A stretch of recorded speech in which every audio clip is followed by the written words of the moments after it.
اعوذ باللہ من الشیطان الرجیم بسم اللہ الرحمن الرحیم۔ شروع اللہ تبارک و تعالیٰ کے پاک نام سے جو سب پر مہربان ہے، بہت مہربان ہے۔ اللہ تبارک و تعالیٰ نے اپنے بندوں کی رہنمائی اور ہدایت کے لیے کم و بیش 1,24,000 پیغمبر بھیجے، لیکن بہت سے انبیاء علیہ السلام ایسے گزرے ہیں جن کی امتیں بہت ہی زیادہ نافرمان تھیں اور اللہ تبارک و تعالیٰ کے ہر احکامات کی کھلم کھلا نافرمانی کرتے۔ یوں تو بہت ساری قوموں کے بہت سارے واقعات ہیں، لیکن بہت سے واقعات بنی اسرائیل قوم کے آتے ہیں جن پر اللہ تبارک و تعالیٰ نے بہت سارے انعامات بھی نازل فرمائے اور بہت سارے عذاب بھی بھیجے۔ بہت ساری قومیں ایسی تھیں جنہیں کہ اللہ تبارک و تعالیٰ نے بہت ہی زیادہ وافر مقدار میں رزق اور مال و دولت دیا۔ بہت ہی زیادہ مال و دولت اور وافر مقدار میں رزق آنے کی وجہ سے وہ قومیں اللہ تبارک و تعالیٰ کی نافرمان بن گئی، تو اللہ تبارک و تعالیٰ نے ان کی ہدایت اور رہنمائی کے لیے اپنے پیغمبر مبعوث فرمائے جو کہ ان قوموں کی ہدایت اور رہنمائی کرتے۔ لیکن جب وہ قومیں ہدایت اور رہنمائی کے قابل نہ رہی تو اللہ تبارک و تعالیٰ نے ان پر اپنا غضب نازل فرمایا۔ تو اسی طرح کا ایک واقعہ ہے بنی اسرائیل قوم کا۔ وہ قوم کون سے نبی کی امت تھی؟ وہ قوم تھی حضرت داؤد علیہ السلام کی امت، جنہیں کہ حضرت داؤد علیہ السلام نے بہت ہی سمجھایا اور بتایا کہ اللہ تبارک و تعالیٰ سے ڈرو اور اللہ تبارک و تعالیٰ کے ڈر سنائے، لیکن وہ قوم اللہ تعالیٰ سے نہ ڈری اور نافرمانی پر نافرمانی کرتی گئی، تو اللہ تعالیٰ نے ان پر اپنا غضب نازل فرمایا اور ان لوگوں کو بندر بنا دیا۔ اور یہ قوم بندر کیوں اور کیسی بنی، اور اس قوم نے اللہ تبارک و تعالیٰ کی کون سی ایسی نافرمانی کی جس کی وجہ سے اللہ تعالیٰ نے ان پر ایسا غضب ڈھایا اور اس ساری کی ساری قوم کو بندر بنا دیا۔ تو چلیے ویڈیو شروع کرتے ہیں۔ اس سے پہلے آپ سبھی سے گزارش ہے کہ ہمارے ویڈیو کو لائک کر دیں اور ہمارے چینل کو سبسکرائب بھی کر دیں تاکہ جب بھی ایسی اسلامک ویڈیو اپلوڈ کروں آپ لوگوں کے پاس پہنچے سب سے پہلے۔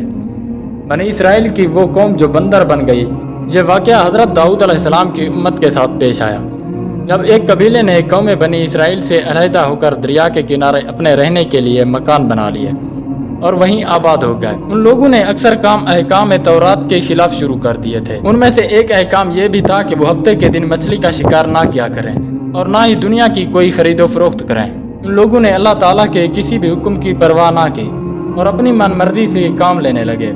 جب اس قوم نے اللہ تعالیٰ کی نافرمانی شروع کی تو پھر ان کی آزمائش کے واسطے اللہ نے دریا کی مچھلیوں کو حکم دیا کہ ہفتے کے دن دریا سے نکل کر ساحل پر آ کر اپنے کھیل کود میں مشغول رہیں اور باقی دن دریا میں جا رہے ہیں۔ بس اللہ تعالیٰ کے حکم سے مچھلیاں ہفتے کے دن دریا سے نکل کر کنارے پر آ کر پھرتی رہتی اور ہفتے کے علاوہ دوسرے دنوں میں دریا کے اندر چلی جاتی۔ آخر یہودیوں نے ان کو دیکھ کر لالچ سے ایک چال چلی کہ انہوں نے دریا کے کنارے پر نہر کھود کر وہاں اپنا جال ڈال دیے، کیونکہ ہفتے کے دن مچھلیاں دریا سے آ کر کھیل کود کے بعد دوبارہ دریا میں واپس چلی جاتی تھی۔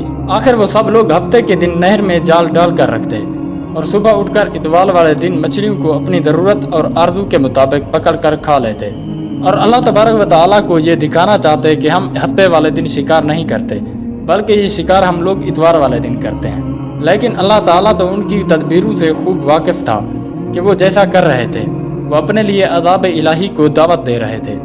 ان لوگوں میں 3 فرقے بن گئے۔ ایک تو ان میں سے وہ لوگ تھے جو شکار کرتے تھے، دوسرے وہ لوگ تھے جو بعد آ گئے تھے اور دوسروں کو نافرمانی سے برابر منع کرتے رہے تھے، اور تیسرے وہ تھے جو منع کرنے سے تھک چکے تھے اور منع کرنا چھوڑ دیا تھا۔ تو اللہ کے ان نیک لوگوں نے، ان صالح لوگوں نے اپنے اور ان نافرمان لوگوں کے درمیان ایک بہت بڑی دیوار کھڑی کر دی تاکہ اللہ تعالیٰ کا جو عذاب ان پر آ ٹوٹے اس کی وجہ سے ہم بھی عذاب میں نہ آ جائیں۔ ایک دن اللہ تعالیٰ کے عذاب کا آ پہنچا۔ رات کو صالح لوگ اپنی طرف سوئے اور نافرمان لوگ اپنی طرف سوئے، لیکن جب صبح اٹھے تو نیک لوگوں نے ان دوسرے نافرمان لوگوں کی آواز نہ سنی، تو ان لوگوں نے سوچا کہ آخر دیکھا جائے کہ مسئلہ کیا ہے اور اس طرف خاموشی کیوں ہے۔ تو ان صالح لوگوں نے دیوار پر اپنے ایک آدمی کو چڑھایا اور کہا کہ دیکھو کہ اس طرف کیا ماجرا ہے، آخر ان لوگوں کی آوازیں کیوں نہیں آ رہی۔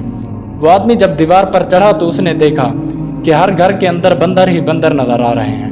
ان کی کیفیت یہ تھی کہ وہ آدمی کو پہچان کر اپنے قرابت والوں کے پاؤں پر اپنا سر رکھتے اور پاؤں چاٹنے لگتے۔ بالآخر وہ سب لوگ 3 دن تک اسی عذاب میں مبتلا رہے اور وہ نہ کچھ کھا سکتے تھے اور نہ ہی کچھ پی سکتے تھے، اور اسی حال میں رہ کر وہ لوگ 3 دن کے اندر سب کے سب بندر مر گئے۔ تو مسلمانوں نافرمانی کے سبب اللہ تعالیٰ کے حکم سے بنی اسرائیل والوں کے چہروں کو مسح کیا گیا، یعنی ان کی شکلیں بندروں جیسی ہو گئیں۔ اور ہم لوگ چونکہ خاتم النبیین حضرت محمد صلی اللہ علیہ وآلہ وسلم کی امت میں سے ہیں، اس لیے زمانے میں گناہوں کے باوجود بھی حضور صلی اللہ علیہ وآلہ وسلم کی وجہ سے ہمارے چہرے مسخ نہیں کیے جا رہے، ورنہ گناہوں کے نتیجے میں ہم نے ان امتوں کو بھی پیچھے چھوڑ دیا ہے اور گناہ پر گناہ کرتے جا رہے ہیں۔ پچھلی امتیں جب کوئی گناہ کرتی تو اللہ تبارک و تعالیٰ کا عذاب ان پر فوراً ہی ٹوٹ پڑتا۔ یہ ہمارے پیارے نبی حضرت محمد صلی اللہ علیہ وآلہ وسلم کی دعائیں ہیں جو ہمارے گناہوں اور اللہ تبارک و تعالیٰ کے قہر کے درمیان آ کر کھڑی ہو جاتی ہیں اور اللہ تعالیٰ کے عذاب سے ہمیں بچا لیتی ہیں اور ہمیں توبہ کا وقت مل رہا ہے۔ تو دوستو، ابھی بھی موقع ہے کہ ہم اللہ تبارک و تعالیٰ کے سامنے سچے دل سے توبہ کر لیں، لیکن یاد رہے کہ قیامت کے دن اس نافرمانی کی سزا ذلت مسخ سے کم نہ ہوگی۔ تو اللہ تبارک و تعالیٰ سے دعا ہے کہ اللہ تعالیٰ ہم سب کو اپنا فرما بردار بنائے اور حضور صلی اللہ علیہ وآلہ وسلم کے احکامات پر چلنے کی توفیق عطا فرمائے، آمین یا رب العالمین۔ تو خیر دوستو، ملتے ہیں کسی نئی ویڈیو میں، تب تک کے لیے خدا حافظ۔